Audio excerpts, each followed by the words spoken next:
Well, President Trump and Joe Biden are addressing calls really from across the nation to, quote, defund the police. But really, what does that mean, right? It's a slogan with different meanings for different activists. Some believe that police departments should be disbanded, while others have called for funds to be reallocated to community-focused programs. So Ben Tracy is joining us now to talk a little bit more about this. Ben, the president had a meeting, met with law enforcement at the White House yesterday. What did he have to say about the defunding? Or rather, let's play a little bit about what he had to say about this idea of defunding the police.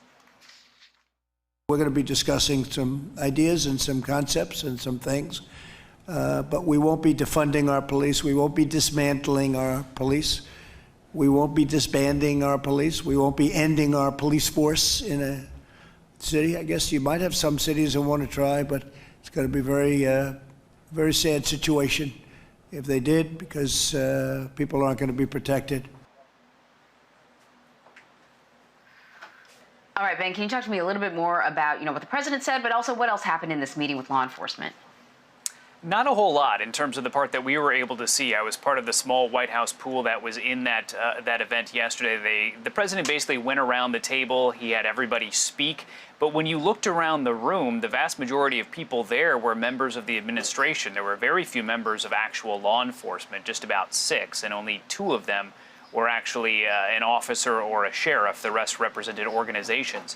So they basically talked about why support for law enforcement is necessary. The president did acknowledge that there are some changes that need to be made, but this seemed to be more of a vehicle to get the president on camera talking about his support for law enforcement and his opposition to defunding the police, which both the White House and the campaign now are very much running on that platform, saying all Democrats are radical left Democrats, including Joe Biden, and they want to defund the police, even though Biden has come out and very specifically said he does not agree with that.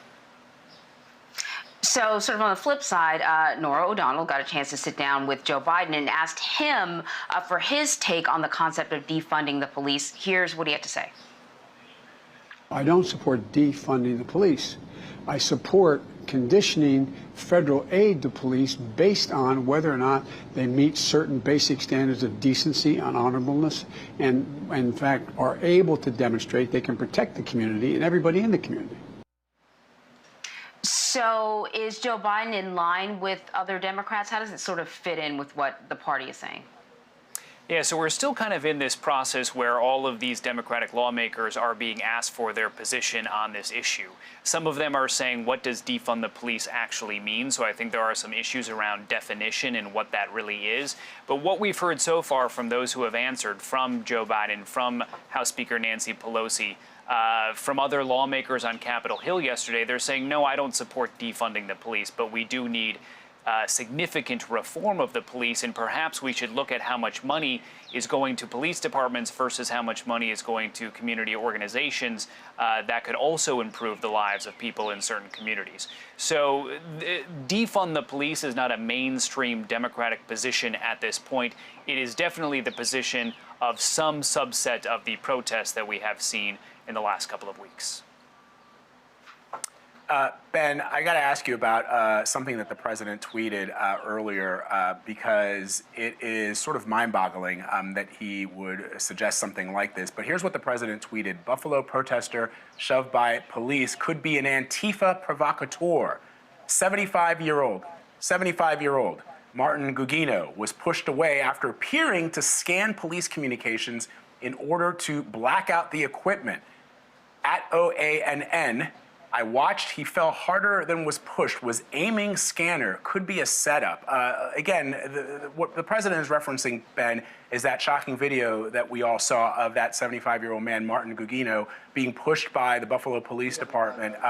Later, the Buffalo Police released a statement where they said Mr. Gugino tripped, and then everybody saw the video, which had existed from the moment that it happened, and they backtrack on that statement. Mr. Gugino, by all reports, is a longtime peace activist who's protested against climate change and nuclear disarmament. I know it's early in the day, but have you heard at all from anybody at the White House about this tweet, which is sort of going viral right now because so many people are pushing back on it? This conspiracy theory that the president seems to have gleaned by watching this other, I don't know what they are, a network, a station, television station, right-wing, network, I guess. Yeah, it's a conservative news network that the president does watch. Sometimes when he's upset with Fox News, he will switch over to OAN, which is One America News Network. The president has done this before, where he has kind of perpetuated some of the conspiracy theories that are broadcast on that platform. I think this one is shocking people because there is video here of what happened, and it really did stun a lot of people when they saw the police act in that way. We should point out there is no evidence for what the president is suggesting there, that somehow this man was scanning police frequencies with his cell phone to somehow block their communications. I don't know if that's technically even possible. It appears from watching the video that he has his phone in his hand and he is gesturing with his phone. So the president has put this out there. This is obviously getting a lot of attention, and this is just another example of the president taking something that is a conspiracy theory and putting it on his Twitter feed. I want to ask you about an interview that the Attorney General, William Barr, did with Fox News yesterday, where he talked about the decision for the president to go down to the bunker. We had heard kind of different things, and the last thing we heard from the president was that he had gone down to the bunker to inspect it. Now, if you had seen some of the coverage of what Bill Barr said, at least some of the headlines, I think sort of simplified his characterization of it. But so can you clarify for us, what did William Barr say about his understanding about why the president went down to the bunker in the midst of these protests in Washington, D.C.? And does it conflict with what the president said, which is that he just went down there to inspect it? It does conflict with what the president said. What Barr is saying is that the protests on that night, Friday night, got so bad in Lafayette Park across from the White House here and so violent that the Secret Service decided to take President Trump and the First Family, First Lady Melania Trump and their son Barron, to the bunker. That squares with our reporting at the time, where we were told that out of abundance of caution, the Secret Service did recommend this. The president then later said, apparently because he was not happy with the coverage of him having to go down there, thinking it made him look weak, he came out and said, no, I was just told by the Secret Service during the day that we should go down and inspect the bunker in case we ever need to use it. That doesn't seem likely to be something that would happen. And certainly the Secret Service, if they get to the point where they feel like they need to put the President of the United States in a bunker, that's not really a suggestion for a discussion. That's something that they just do. You might remember some of the coverage back from 9/11 where Vice President Cheney talked about literally being picked off his feet by the Secret Service and brought down to that bunker here at the White House. So what the Attorney General is saying is directly the opposite of what President Trump has said.